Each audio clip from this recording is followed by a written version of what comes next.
നബി സല്ലല്ലാഹു അലൈഹി വസല്ലമ തങ്ങൾ വ്യക്തമായ രീതിയിൽ നമ്മെ ഓർമ്മപ്പെടുത്തി, അവിടുന്ന് നമ്മളെ പഠിപ്പിച്ചു. ഈ ദുനിയാവിലെ നിധികൾ ഏതൊക്കെയാണ്?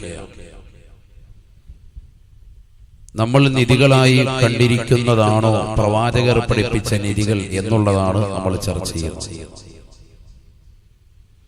നമ്മൾ മനസ്സിലാക്കുന്നത് സ്വർണം ഒരു നിധിയായിട്ടാണ്. അതുകൊണ്ടാണ് അതൊരു നിക്ഷേപമായി നമ്മൾ അതിനെ കണക്കാക്കുന്നത്. സമ്പത്ത്, പൈസ ഒരു വലിയ നിധിയായിട്ടാണ് നമ്മൾ മനസ്സിലാക്കുന്നത്. ഇല്ലെങ്കിൽ ഇതൊന്നുമല്ല, ഏതെങ്കിലും ഒരു സ്ഥലം കുഴിച്ചെടുക്കുമ്പോൾ അവിടെ നിന്നൊരു നിധി കൈമുതലായി കിട്ടുന്നു, അതാണ് നിധി എന്ന് നമ്മൾ മനസ്സിലാക്കുന്നത്. പക്ഷെ നബി സല്ലല്ലാഹു അലൈഹി വസല്ലമ തങ്ങൾ പഠിപ്പിച്ച നിധികൾ ഇതൊന്നുമല്ല. ആദരവായ പ്രവാചകൻ പറഞ്ഞു, 4 നിധികൾ ഈ ദുനിയാവിലുണ്ട്, നിങ്ങളത് ശ്രദ്ധിക്കണേ എന്ന് സയ്യിദുനാ റസൂലുള്ളാഹി സ്വല്ലല്ലാഹു അലൈഹി വസല്ലം. قال رسول الله صلى الله عليه وسلم: 4 من كنز الدنيا، 4 من كنز الدنيا. ഹബീബായ റസൂലുള്ളാഹി സ്വല്ലല്ലാഹു അലൈഹി വസല്ലം തങ്ങൾ ഓർമ്മപ്പെടുത്തുകയാണ്, ഈ ദുനിയാവിൽ 4 നിധികളുണ്ട് സഹാബ. 4 നിധികൾ ഈ ദുനിയാവിലുണ്ട്, ശ്രദ്ധിക്കണേ, ശ്രദ്ധിക്കണേ. നബി തങ്ങൾ പഠിപ്പിച്ച ദുനിയാവിലെ നിധികൾ, ഭൗതിക ലോകത്തെ, ഇഹലോകത്തെ നിധികൾ ഏതൊക്കെ? ഹബീബായ റസൂലുള്ളാഹി സ്വല്ലല്ലാഹു അലൈഹി വസല്ലം തങ്ങൾ അതിലാദ്യമായി പറഞ്ഞത് ലിസാനുൻ ദാകിർ, അല്ലാഹുവിനെ ദിക്ർ ചൊല്ലുന്ന നാവാണ്. ഈ ലോകത്തിന്റെ സൃഷ്ടികർത്താവായ, ജഗന്നിയന്താവായ, പരിപാലകനായ, സർവേശ്വരനായ, സർവാധിപതിയായ, സർവലോക സൃഷ്ടിപ്പിന് സംഹാരകർത്താവായ അല്ലാഹുവിനെ ഓർക്കുന്ന, അവനെ സ്മരിക്കുന്ന, അവനെ ദിക്ർ ചൊല്ലുന്ന ഒരു വ്യക്തി ഒരുമിച്ച് കൂട്ടിയിട്ടുണ്ടോ, അവൻ ഈ ദുനിയാവിൽ ഒന്നാമത്തെ നിധി ഒരുമിച്ച് കൂട്ടിയെന്ന് ഹബീബായ റസൂലുള്ളാഹി സ്വല്ലല്ലാഹു അലൈഹി വസല്ലം. നമ്മുടെ ജീവിതത്തിൽ ദിക്ർ ചൊല്ലുന്നവരാണോ നമ്മൾ? ദാകിരീങ്ങളാണോ? ചിന്തിക്കുക. നമ്മൾ എത്ര സമയം അല്ലാഹുവിനെ സ്മരിക്കുന്നുണ്ട്? ഏറ്റവും വലിയ സംഭവമാണല്ലോ നമസ്കാരം. ആ നമസ്കാരത്തിൽ തന്നെ നമ്മൾ ശ്രദ്ധ പതിപ്പിക്കുന്നവരാണോ? ചിന്തിക്കുക. എത്ര കാര്യങ്ങൾ നമ്മൾ നിസ്കാരത്തിൽ തന്നെ ശ്രദ്ധിക്കുന്നുണ്ട്? നമസ്കാരത്തിന്റെ ആദ്യ വഖത്ത് നമ്മൾ ശ്രദ്ധിക്കുന്നുണ്ടോ? നമസ്കരിക്കുന്നുണ്ട് പല ആളുകളും, പക്ഷേ നമസ്കാരത്തിന്റെ ആദ്യ വഖത്ത് നമ്മൾ ശ്രദ്ധിക്കാതെ പോകും. നബിയുനാ റസൂലുള്ളാഹി സ്വല്ലല്ലാഹു അലൈഹി വസല്ലം തങ്ങളോട് ചോദിക്കപ്പെടുകയാണ്. ഇബ്നു മസ്ഊദ് റളിയല്ലാഹു തആല നിവേദനം ചെയ്യുന്ന ഹദീസിൽ കാണാം, സുഇല ലി റസൂലില്ലാഹി സ്വല്ലല്ലാഹു അലൈഹി വസല്ലം, ഹബീബായ റസൂലുള്ളാഹി സ്വല്ലല്ലാഹു അലൈഹി വസല്ലം തങ്ങളോട് ഒരു ചോദ്യം ചോദിക്കപ്പെടുകയാണ്. അയ്യുൽ അഅമാലി അഫ്ളലു യാ റസൂലല്ലാഹ്, നബിയേ നബിയേ, ഏറ്റവും ശ്രേഷ്ഠമായ അമലേതാണ്? ഏറ്റവും ശ്രേഷ്ഠമായ അമലേതാണ്? വഖാല റസൂലുള്ളാഹി സ്വല്ലല്ലാഹു അലൈഹി വസല്ലം, അല്ലാഹുവിന്റെ റസൂൽ അതിന് മറുപടി നൽകിയത് അസ്സലാത്തു ലിവഖതിഹാ, നമസ്കാരം എന്നല്ല നബി തങ്ങൾ മറുപടി കൊടുത്തത്. നമസ്കാരം അതിന്റെ സമയത്ത് നിർവഹിക്കലാണ്, ആദ്യ വഖത്തിൽ നമസ്കാരം നിർവഹിക്കലാണ് എന്ന് ഹബീബുനാ റസൂലുള്ളാഹി. ഏറ്റവും ശ്രേഷ്ഠമായ അമലതാണ് അല്ലാഹുവിനെ ഓർക്കുന്ന, സ്മരിക്കുന്ന നമ്മൾ ജീവിതത്തിൽ എല്ലാ ദിവസവും 5 വഖത്ത് നമസ്കാരങ്ങൾ റബ്ബിനെ സ്മരിക്കുന്നുണ്ട് എന്ന് അവകാശപ്പെടുന്ന നമ്മൾ നമ്മുടെ ജീവിതത്തിൽ ആദ്യ വഖത്തിൽ നമസ്കാരം ശ്രദ്ധിക്കുന്നുണ്ടോ? എല്ലാവരും ഒന്ന് ചിന്തിച്ചു നോക്കും.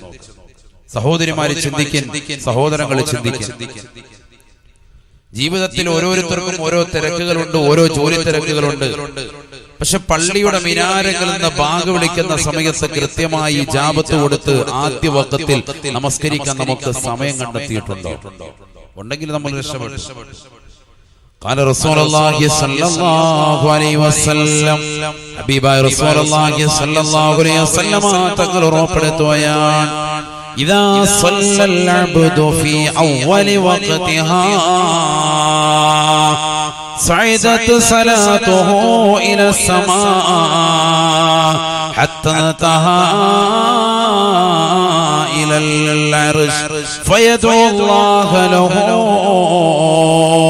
حفظك الله كما حفظتني. നബിയുനാ റസൂലുള്ളാഹി സ്വല്ലല്ലാഹു അലൈഹി വസല്ലമ തങ്ങൾ ഉറപ്പെടുത്തുകയാണ് ഒരു അടിമ കൃത്യമായി ആദ്യ വഖത്തിൽ നമസ്കരിച്ചു കഴിഞ്ഞാൽ, നമസ്കാരം കൃത്യമായി നിർവഹിച്ചു കഴിഞ്ഞാൽ, ഇശാ നമസ്കരിച്ചിട്ട് മൗൽ മഖാമിന്റെ പരിസരത്ത് വഅദ് കേൾക്കാൻ വന്നു ചേർന്ന സഹോദര സഹോദരിമാരെ അറിയണേ, നീ നമസ്കാരം ആദ്യ വഖത്തിലാണ് നിർവഹിച്ചതെങ്കിൽ ബാങ്ക് വിളിച്ച ഉടനെ തന്നെയാണ് ഇമാമും ജമാഅത്തായി പുരുഷന്മാർ പള്ളിയിൽ നമസ്കരിച്ചത്, സ്ത്രീകൾ ആദ്യ വഖത്തിൽ തന്നെ നമസ്കാരം നിർവഹിച്ചതെങ്കിൽ നീ നിസ്കരിച്ച സലാം വീട്ടിയാലുടനെ നിന്റെ നമസ്കാരം അല്ലാഹുവിന്റെ ദർബാറിലേക്ക് അർശിന്റെ സവിധത്തിലേക്ക് ഉയർത്തപ്പെടുമത്രേ.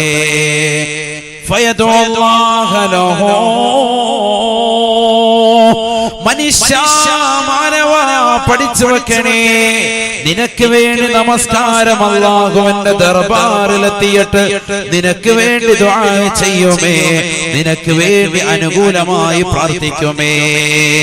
ഹഫിളക അല്ലാഹു കമാ ഹഫിളതനി, നമസ്കാരമാകുന്ന എന്നെ നീ കാത്ത് സംരക്ഷിച്ചതുപോലെ എല്ലാവിധ അപകടങ്ങളെ തൊട്ട്, ദുരിതങ്ങളെ തൊട്ട്, വിപത്തുകളെ തൊട്ട്, കാലവിപത്തുകളെ തൊട്ട് അല്ലാഹു നിന്നെ കാക്കട്ടെ എന്ന് നമസ്കാരം അർശിന്റെ സമീപത്തിലെത്തി നിനക്ക് വേണ്ടി ദുആ ചെയ്യുമത്രേ. ഫയഖൂലുൽ മലായികതു ഹൗലൽ അർശ്, അർശിനെ വലയം ചെയ്യുന്ന മലായികത്തുകൾ ഉടനെ പറയുമത്രേ ആമീൻ, ഇസ്തജിബ് യാ അല്ലാഹ്, നീ ഉത്തരം ചെയ്യണേ അല്ലാഹ്, നീ ഉത്തരം ചെയ്യണേ നാഥാ. പാവപ്പെട്ട സഹോദരനാണ്, പാവപ്പെട്ട തൊഴിലാളിയാണ്, പാവപ്പെട്ട പ്രവാസിയാണ്, പാവപ്പെട്ട ചെറുപ്പക്കാരനാണ്, പാവപ്പെട്ട ഉമ്മയാണ്, സഹോദരിയാണ്, പാവപ്പെട്ട സഹോദരിയാണ്. അവരിതാ കൃത്യമായി ആദ്യ വഖത്തിൽ നമസ്കരിച്ചു റബ്ബേ, അവരുടെ നമസ്കാരത്തെ സ്വീകരിക്കണേ അല്ലാഹ്. എല്ലാവിധ അപകടങ്ങളെ തൊട്ട്, ദുരിതങ്ങളെ തൊട്ട് അവർക്ക് നീ കാവൽ നൽകണേ അല്ലാഹ്.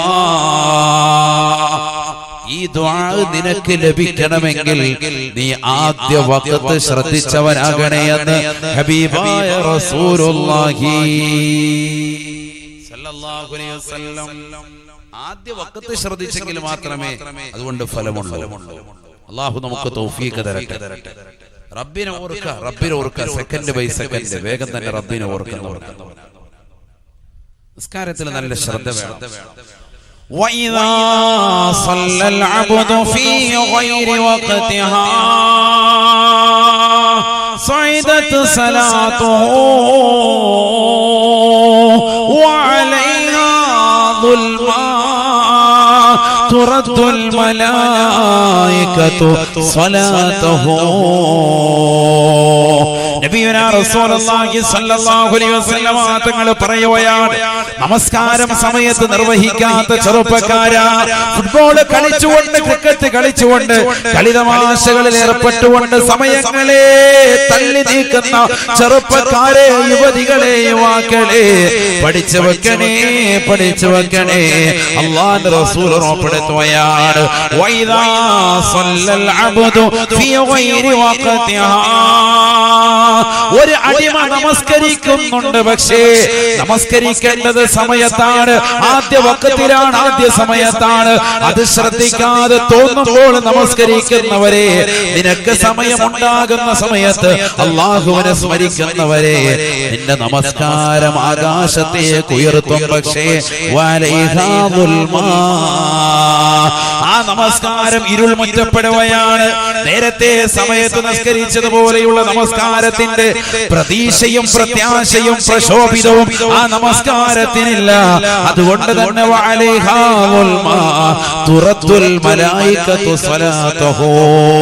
ഒന്നാം ആകാശത്തേക്ക് നമസ്കാരം എത്തുമ്പോൾ തന്നെ ആ നമസ്കാരം ഖബൂലിയത്തില്ലാതെ മലക്കുകൾ ഇതാ തിരിച്ചു വിടുകയാണ്, മലക്കുകൾ ഇതാ തിരിച്ചയക്കുകയാണ്. അല്ലാഹ് ആ നമസ്കാരം നമസ്കരിച്ചവന്റെ ഇടത് ഭാഗത്ത് വന്നിട്ട് അവനെതിരായി കൊണ്ട് ദുആ ചെയ്യുമേ. എന്താണ് പറയുന്നത് ശ്രദ്ധിക്കണേ സഹോദര. നിസ്കരിക്കുന്നവനെ കുറിച്ച് തന്നെയാണ്. പക്ഷേ സമയത്ത് നിസ്കരിക്കുന്നില്ല, തോന്നുമ്പോൾ നമസ്കരിക്കുകയാണ്. കല്യാണ സദസ്സുകളിൽ പങ്കെടുത്ത് ഇഷ്ടം പോലെ ഭക്ഷണങ്ങൾ ഭുജിച്ച് സിനിമാ പാട്ടുകളിലും ഡാൻസുകളിലും കൂത്തരങ്ങുകളിലും പങ്കെടുത്ത് അവൻ ഇഷ്ടമുള്ള സമയത്ത് നിസ്കരിക്കാമെന്ന് വെച്ചാൽ ആ നമസ്കാരം ഒന്നാം ആകാശത്തേക്ക് എത്തുമ്പോ മലായിക്കത്തുകൾ കൂട്ടം കൂട്ടമായി വന്ന് ആ നമസ്കാരത്തെ നിസ്കരിച്ചവനിലേക്ക് തിരിച്ചയക്കുകയാണ്. സുബ്ഹാനല്ലാഹ്. തീർന്നില്ല ആ നമസ്കാരം അവനെതിരായി ദുആ ചെയ്യുമേ.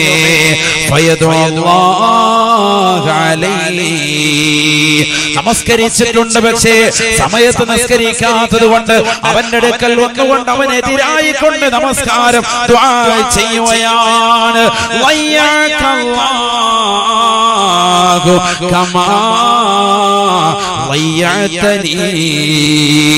നമസ്കാരമാകുന്ന എന്നെ നീ പാഴാക്കിക്കളഞ്ഞതുപോലെ, എന്നെ നീ ശ്രദ്ധ പതിപ്പിക്കാത്തതുപോലെ അല്ലാഹു നിന്നെയും പാഴാക്കട്ടെ. നിനക്കെതിരായി കൊണ്ട് നമസ്കാരം ദുആ ചെയ്യുമ്പോ ഫയഖൂലുൽ മലായിക ആമീൻ.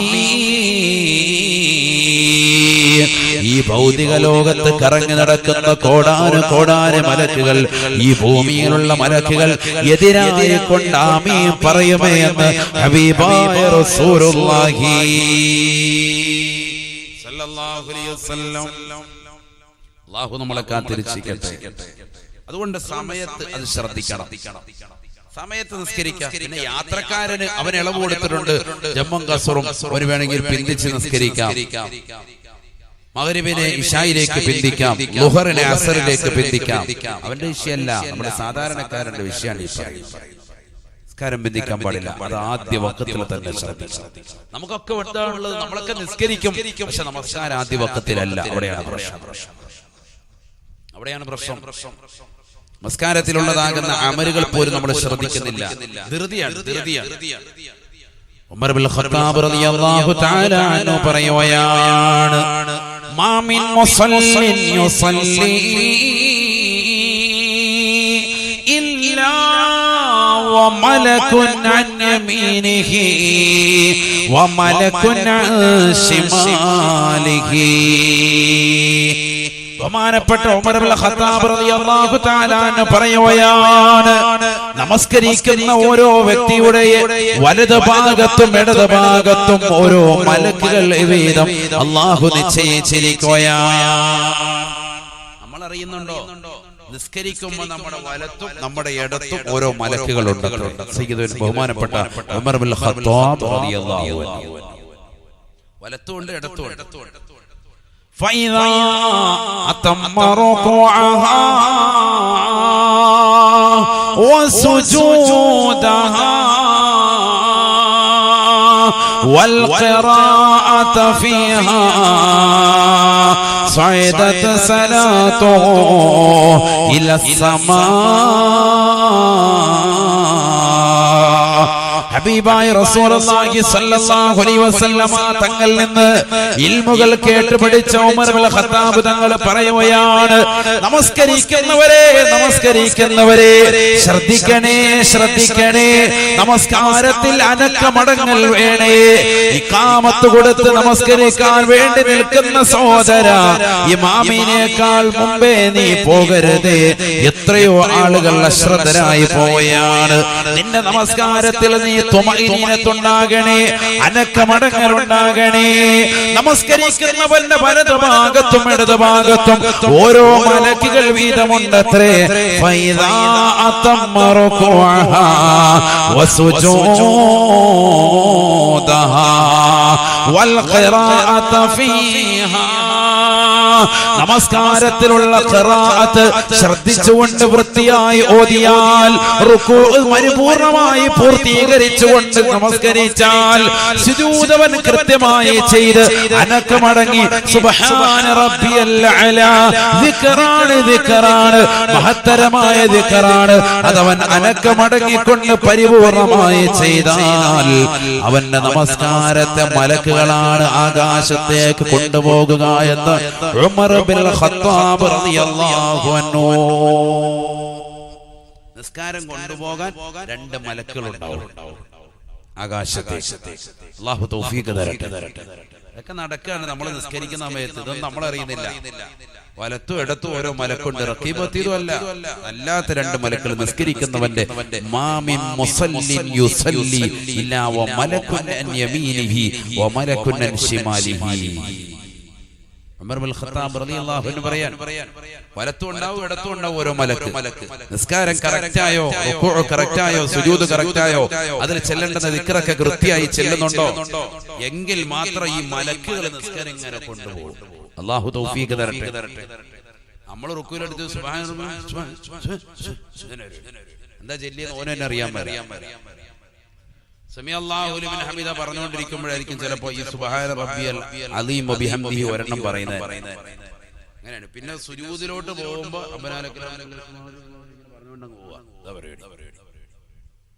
ഒന്ന് അവിടെ നിന്ന് അനക്കടങ്ങുന്നില്ല. ഷാഫി മദ്ഹബിൽ നിർബന്ധമല്ലേ? ഷാഫി മദ്ഹബിൽ ഫർളായ ഘടകമല്ല തുമഇനീനത്ത്, അനക്കമടങ്ങൽ നിർബന്ധമാണ്. ഉമർ ബിൻ ഖത്താബ് റളിയല്ലാഹു തആല അൻഹു പറയുകയാണ്, വഇല്ലം യുതിമ്മ റുകൂഅഹാ വസുജൂദഹാ വലൽ ഖിറാഅത ഫിഹാ. നമസ്കരിക്കുന്ന എത്രയോ ആളുകളുണ്ട്, എത്രയോ സഹോദരിമാരുണ്ട്. കോഴി കൊത്തുന്നത് പോലെ, കാക്ക കൊത്തുന്നത് പോലെ വന്ന് നമസ്കരിച്ചിട്ട് പോകുന്ന ചെറുപ്പക്കാരില്ലയോ? എന്തിനു വെറുതെ പറയും? നമ്മളിപ്പോ പോയി നോക്കിയാൽ മതി. ബഹുല് പള്ളിയിലല്ല, ലോകത്തിന്റെ ഏത് പള്ളിയിലും പോയി നോക്കിയാൽ നമുക്കുള്ളതുപോലെ ധൃതി വേറെ ആർക്കും ഇല്ല. മലയാളികൾ നമ്മളങ്ങ് ചാടി വേഗം നിസ്കരിച്ചിട്ട് ചാടി പെട്ടപ്പെട്ട അടിച്ചിട്ട് വേഗം പോയി. ഇമാമ് പള്ളിയിൽ ഇല്ലായിരുന്നുള്ള അവസ്ഥ എന്താ? പെട്ടെന്ന് കഴിയും, 2 മിനിറ്റ് കൊണ്ട് ഗോറ് കഴിയും. ഇമാം ഉള്ളത് കൊണ്ടാണ് ഈ 10 മിനിറ്റ് നിസ്കരിക്കാൻ എടുക്കുന്നത്. കാരണം മൂപ്പർ ഉള്ളത് കൊണ്ട് പതുക്കെ പോയെങ്കിലല്ലേ പറ്റൂ എന്നുള്ള നിലയ്ക്ക് അഡ്ജസ്റ്റ് ചെയ്യാൻ. എന്നാൽ തന്നെ ചില ആളുകൾ ഇമാം അല്ലാഹു അക്ബർ എന്ന് പറയുമ്പോൾ നേരത്തെ എത്തിയിട്ടുണ്ടാവും. സമയം പോവാൻ എന്ന് പറയുന്ന അവസ്ഥ. അല്ലാഹു നമ്മളെ കാത്തിരക്ഷിക്കട്ടെ. ശരിയല്ലേ? നിസ്കരിക്കുന്നതിന് നമ്മളെവിടെ ശ്രദ്ധ? ഇമാമിനേക്കാൾ ഒരു ഫർള് കൊണ്ട് മുൻകടക്കാൻ പാടില്ല. നമസ്കാരം ബാത്തിലാണ്. ഫത്ഹുൽ മുഈനിൽ ഇമാം സൈനുദ്ദീൻ മഖ്ദൂം റഹിമഹുല്ലാഹ് ഇഖ്തിദാഇന്റെ ബാബിൽ വ്യക്തമാക്കിയിട്ടുണ്ട്. തുടർച്ച സയ്യാദിന്റെ വിഷയം പറഞ്ഞെടുത്ത് അദ്ദേഹം പറഞ്ഞു, ഒരു ഫർള് കൊണ്ട് പോലും ഇമാമിനേക്കാൾ മുന്താൻ പാടില്ല, പിന്താൻ പറ്റും. 3 ഫർള് വരെ പിന്തൽ പറ്റും, അനുവദനീയമാണ്. ഒരാൾ ഫാത്തിഹ ഓതിയിട്ടില്ല, നേരത്തെ വന്ന് തുടർന്നതാണ്, അവനാണ് പിന്തുടർന്ന വ്യക്തി മഅ്മൂം എന്ന് പറയുന്നത്. പിന്തി തുടർന്ന മസ്ബൂക്കല്ല. അവനിങ്ങനെ വന്ന് കൈ കെട്ടിയപ്പോൾ തന്നെ ഇമാം റുക്കൂയിലേക്ക് പോയി. അവൻ ഫാത്തിഹ ഓതണ്ടായി, അവന്റെ ഫാത്തിഹ ഇമാം വഹിക്കുമെന്നുള്ളതാണ്. അപ്പൊ അവൻ വേഗം ചെയ്താൽ മതി, റുക്കൂയിലേക്ക് പോയാൽ. അതല്ല, കൈകെട്ടി നിൽക്കുന്ന ഒരു വ്യക്തിയെ സംബന്ധിച്ചിടത്തോളം അവൻ ഫാത്തിഹ സൂറത്ത് ഓതിയില്ല, ഇമാം അവൻ അശ്രദ്ധനങ്ങ് നിന്നു, ഇമാം റുക്കൂ ചെയ്തു. അപ്പോഴാണ് ഇവനെ ഓർത്തത് ഫാത്തിഹ ഓതിയിട്ടില്ല. അപ്പം ഫാത്തിഹ ഓതാൻ വേഗം തുടങ്ങി. ഫാത്തിഹ ഓതണമല്ലോ, മഅ്മൂമിങ്ങൾ ഫാത്തിഹ ഓതണമല്ലോ. ഷാഫി മദ്ഹബിൽ പല ആളുകൾ തറാവീഹ് നിസ്കരിക്കുന്ന സമയത്ത് ശ്രദ്ധിക്കൂല, അങ്ങ് കൈയിട്ട് നിൽക്കുകയാണ്. ഇമാം ഓതിയ മതിയല്ലോ എന്ന് കരുതും. ഷാഫി മദ്ഹബിൽ പറ്റൂല. എല്ലാ വഖത്തിലും എല്ലാ റക്അത്തിലും നിർബന്ധമായിട്ടും ഫാത്തിഹ ഓതി. ഫാത്തിഹ സൂറത്ത് ഇവൻ ഓതാൻ തുടങ്ങി. ഇമാം റുക്കൂയിൽ കഴിഞ്ഞു, എഴുതാനിലേക്ക് വന്നു. നീ വിഷമിക്കണ്ട, നീ ഫാത്തിഹ വൃത്തിക്ക് ഓതിക്കോ. ഇമാം സുജൂദിലെത്തി. ആ സുജൂദിൽ നിന്ന് ഇടയിൽ ഇരുത്തത്തിലേക്ക് ഇരിക്കുന്നതിന് മുമ്പായിട്ട് നീ റുക്കൂയിലേക്ക് എത്തിയാൽ മതി. എന്ന് പറഞ്ഞാൽ 3 ഫർദ് കൊണ്ട് നിനക്ക് പിന്തൽ അനുവദനീയം. അങ്ങനെ വേണമെന്നല്ല, നാളെ മുതൽ അങ്ങനെ തന്നെ ചെയ്തു പോകണമെന്നല്ല. നിന്റെ ജീവിതത്തിൽ അങ്ങനെ വന്നുപോയി, ഫാത്തിഹ സൂറത്ത് ഓതാൻ പറ്റിയിട്ടില്ല എങ്കിലും നീ ഓതിക്കൊണ്ടിരിക്കുന്നു, ഇമാമ സുജൂദ് ചെയ്തു, സുജൂദിൽ നിന്ന് ഇടയിലെ ഇരുത്തത്തിലേക്ക് ഇരിക്കുന്നതിന് മുമ്പ് ഫാത്തിഹ ഓതിയിട്ട് ഈ റുക്കൂയിലേക്ക് എത്തിയാൽ മതി എന്നാണ് ഉലമാക്കൾ നമ്മളെ പഠിപ്പിക്കുന്നത്. അത്രത്തോളം നമ്മൾ എന്താണ് വേണ്ടത്? എന്തിനാ എത്ര ധൃതി? ഇമാം റുക്കൂയിലെത്തി വൃത്തിയായി അദ്ദേഹം അവിടെ ചെന്നു എന്ന് മനസ്സിലാക്കിയിട്ട് നീ ഇവിടെ നമ്മോട് പോയാൽ മതി. അതാണ് അതല്ലേ ഇമാം അല്ലാഹ് എന്ന് പറയുന്നതിന് അവനവിടെ എത്തി. ഇതിന്ന് വല്ലാതെ കടന്നുകൂടിയിട്ടുണ്ട്. അതുകൊണ്ടാണ് ഇത് ഓർമ്മപ്പെടുന്നത്. നിസ്കരിക്കുന്നവർ ഓരോരുത്തരും ശ്രദ്ധിച്ചാൽ മതി. ഇമാമ് പറയുന്നതിന് മുമ്പേ, ഇമാം ഇങ്ങോട്ട് എഴുന്നേറ്റ് വരുന്നതിന് മുമ്പ് ഇമാം ഒന്ന് ഇരുന്ന് ഇസ്തിറാഹത്തിന്റെ ഇരുത്തൊക്കെ ഇരുന്നിട്ട് എഴുന്നേറ്റ് വരികയാണ്. ആചാര്യ നേരത്തെ ഇവിടെ എഴുന്നേറ്റ് ഫാത്തിഹ ഓതിയ അത്ര ധൃതിയാണ് നമുക്ക്. അതാ ഞാൻ പറഞ്ഞു, ഇമാം ഇല്ലായിരുന്നെങ്കിൽ എന്തായിരിക്കും നമ്മുടെ അവസ്ഥ? നിസ്കാരമൊക്കെ പെട്ടെന്ന് കഴിച്ചേനെ. അത്ര ധൃതിയാണ്. ഇനിയത്ത് വേണം. ഉമർ ഇബ്നുൽ ഖത്താബ് റളിയല്ലാഹു തആല അൻഹു പറയുകയാണ്, വഇല്ലം യുതിമ്മ റുകൂഅഹാ വസുജൂദഹാ വലൽ ഖിറാഅത ഫീഹാ യുലഫു സലാത്തുഹു കമാ യുലഫു ثوبുൽ ഖലിഫു. ഉമർ ഇബ്നുൽ ഖത്താബ് റളിയല്ലാഹു തആല അൻഹു പറയുകയാണ്, നമസ്കാരത്തിൽ ഖിറാഅത്ത് പരിപൂർണമാക്കിയിട്ടില്ല, ഫാത്തിഹ സൂറത്ത് ശരിക്ക് ഓതുന്നില്ല, സൂറത്തുകളെ ശ്രദ്ധിക്കുന്നില്ല, റുകൂഅ് ഗൗനിക്കുന്നില്ല, തലകുത്തി മറിഞ്ഞുകൊണ്ട് ചാടി എഴുന്നേറ്റുകൊണ്ട് നമസ്കരിക്കുന്ന സഹോദരങ്ങളെ, സഹോദരിമാരെ, ചിന്തിക്കണേ. എന്തായാലും നമ്മൾ നമസ്കരിക്കുന്നുണ്ട്, കഷ്ടപ്പെട്ട് ഒതുവെടുക്കുന്നുണ്ട്, മുസല്ല വിരിച്ചുകൊണ്ട് മുഖമക്കനിയിട്ട് നിസ്കരിക്കാൻ നിൽക്കുന്നുണ്ട്. എന്നിട്ട് എന്തേ അശ്രദ്ധ വരുത്തുന്നത്? അല്പമൊന്ന് ക്ഷമിച്ചൂടെ, ദിക്റുകളൊന്ന് ഉരുവിട്ടൂടെ? എന്തേ റബ്ബിനോട് ദിക്ർ ചൊല്ലാൻ ഇത്ര മടി? ഈ ദുനിയാവിൽ നീ ഒരുമിച്ച് കൂട്ടി ഏറ്റവും വലിയ നിധികളിൽ ആദ്യമായി നബി തങ്ങൾ പഠിപ്പിച്ച നിധി ദിക്ർ ചൊല്ലുന്ന നാവാണ്. നീ എന്തേ അല്പമൊന്ന് അനക്കമടങ്ങിയിട്ട് നിനക്കൊന്ന് ദിക്ർ ചൊല്ലിക്കൂടെ? നിനക്ക് റബ്ബിലേക്കൊന്ന് തൗബ ചെയ്തൂടെ? അല്ലാഹുവിലേക്ക് നീ തസ്ബീഹുകളിലും തഹ്ലീലും അർപ്പിച്ചുകൂടെ? നമസ്കരിക്കുന്ന സഹോദര, നമസ്കരിക്കുന്ന സഹോദരി, നീ നിന്റെ ജീവിതത്തിൽ നമസ്കാരത്തിൽ സ്പീഡായിട്ടാണ് നിസ്കരിക്കുന്നതെങ്കിൽ, റുകൂഉം സുജൂദും ശ്രദ്ധിക്കാതെ അശ്രദ്ധ വെച്ചുകൊണ്ട് പൂർത്തിയാക്കാതെയാണ് നിസ്കരിക്കുന്നതെങ്കിൽ നിന്റെ നമസ്കാരത്തെ ചുരുട്ടുകയാണ്. യുലഫു സലാത്തുഹു, അവന്റെ നമസ്കാരത്തെ ചുരുട്ടുമത്രേ, മലായിക്കത്തുകളെ ചുരുട്ടിയെടുക്കുകയാണ്. ഏതുപോലെ ഉമർ ഇബ്നുൽ ഖത്താബ് തങ്ങൾ പറയുകയാണ്, കമാ യുലഫു ثوبുൽ ഖലിഫു. വഴകിയ വസ്ത്രം നമ്മൾ അലക്കാൻ വേണ്ടി വീടിന്റെ മൂലയിൽ കൊണ്ടുപോയി വാഷിംഗ് മെഷീനിന്റെ ചാരത്തിടുന്നവരില്ലയോ? അതുപോലെ പഴം തുണി ചുരുട്ടുന്നത് പോലെ, പഴകിയ തുണി ചുരുട്ടുന്നത് പോലെ നിന്റെ നമസ്കാരത്തെ മലക്കുകളെ ചുരുട്ടുകയാണ്. ആ നമസ്കാരത്തെ വലിച്ചെറിയുകയാണ്. ഫയളറബു ബിഹാ അലാ സാഹിബിഹി. നമസ്കരിക്കുന്നവന്റെ മുഖത്തേക്ക് മലായികത്തുകളെ തിരിച്ചറിയുമത്രേ. കാരണം നീ നമസ്കാരത്തെ അശ്രദ്ധമാക്കിയവനാണ്. നീ നമസ്കാരത്തിലുള്ള ദിക്റുകളെ ഗൗനിച്ചില്ല, ശ്രദ്ധിച്ചില്ല. അല്ലാഹു നമ്മളെ കാത്തിരക്ഷിക്കട്ടെ. നമ്മളൊക്കെ നിസ്കരിക്കും, പക്ഷെ ഈ പറഞ്ഞ കാര്യങ്ങളിലേക്ക് വരുമ്പോ നമ്മളൊക്കെ പരാജയം. ഭയങ്കര ധൃതി കാണിക്കലാണ് എല്ലാവരും. സ്ത്രീകളുണ്ട്, പുരുഷന്മാരുണ്ട്, പ്രത്യേകിച്ച് ചെറുപ്പക്കാര്, കൊച്ചുകുട്ടികൾ നമസ്കരിക്കുമ്പോ ഭയങ്കര സ്പീഡാണ്. വളരെ ശ്രദ്ധിക്കണം നമ്മൾ. എന്തായാലും നമ്മൾ അതിന് സമയം കണ്ടെത്തി പള്ളിയിൽ വന്ന് ഒതുവെടുത്ത് എത്തിക്കാഫിന് നിയ്യത്ത് വെച്ച് തലമറച്ച് വസ്ത്രം നഗ്നതയൊക്കെ മറച്ച് ശരീരം ശുദ്ധിയാക്കി വസ്ത്രം ശുദ്ധിയാക്കി ഒക്കെ തയ്യാറെടുത്ത് വന്നിരിക്കുക. ഇനി ആ നിസ്കാരം ഒന്ന് വൃത്തിക്ക് അങ്ങ് നിർവഹിച്ചാൽ മതി. എന്താന്ന് ശ്രദ്ധിച്ചാൽ അല്ലാഹു തൗഫീഖ് തരട്ടെ. വലിയ അപകടമാണ്. ഹുദൈഫത്തുൽ യമാനി റളിയല്ലാഹു തആല അൻഹു പറയുകയാണ്, സ്വഹാബിയായ വ്യക്തിയാണ് ഹുദൈഫത്തുൽ യമാനി റളിയല്ലാഹു തആല അൻഹു പറയുകയാണ്, അന്നഹു റആ റജുലാ വഹുവ ലാ യുതിമ്മു റുകൂഅ വസ്സുജൂദ. സുജൂദും റുകൂഉം പൂർത്തീകരിക്കാതെ തലകുത്തി മറിഞ്ഞുകൊണ്ട് നമസ്കരിക്കുന്നതായ ഒരു വ്യക്തിയെ, സ്പീഡിൽ നമസ്കരിക്കുന്ന ഒരു സഹോദരനെ ബഹുമാനപ്പെട്ട ഹുദൈഫത്തുൽ യമാനി റളിയല്ലാഹു അൻഹു കാണുകയാണ്. ചെറുപ്പക്കാരൻ ഒരു സഹോദരൻ, അദ്ദേഹം വന്നിട്ട് തലകുത്തി പെട്ടെന്ന് നിസ്കരിച്ചിട്ട് മറിഞ്ഞിട്ട് പോവാൻ. അപ്പൊ സ്വഹാബിയായ വ്യക്തിയാണ് ഇദ്ദേഹം അടുത്തേക്ക് വിളിച്ചു. എന്നിട്ട് ചോദിച്ചു, മോനെ, ഈ രീതിയിൽ നീ എത്ര നാളായി നിസ്കരിക്കുന്നു? ഈ കോലത്തിലാണോ നീ നിസ്കരിക്കുന്നത്? ഇങ്ങനെയാണോ നിസ്കരിക്കുന്നത്? എത്ര നാളായി മോനെ ഇങ്ങനെ നിസ്കരിക്കുന്നത്? 40 കൊല്ലമായി ഞാൻ ഇങ്ങനെയാണ് നിസ്കരിക്കുന്നത് എന്ന് ആ സഹോദരൻ മറുപടി നൽകുകയാണ്. ഇതേപോലെയാണ് 40 കൊല്ലമായിട്ട് ഞാൻ നിസ്കരിക്കുന്നത്. 40 കൊല്ലം പറഞ്ഞ ഞാൻ ഇത് പറയാൻ എന്താ കാരണം? നമ്മളൊക്കെ ആ കോലത്തിൽ പെട്ടവരാണ്. 30, 40, 50, 60 കൊല്ലോ വയസ്സൊക്കെ എത്തിയവരുണ്ട്. നമ്മൾ ഈ കോലത്തിൽ ഇതുവരെ നിസ്കരിച്ചു പോകുന്ന അല്ലാഹു നമ്മളെ കാത്തിരക്ഷിക്കട്ടെ. ഉടനെ ഹുദൈഫ റളിയല്ലാഹു തആല പറഞ്ഞത് എന്തെന്നറിയുമോ?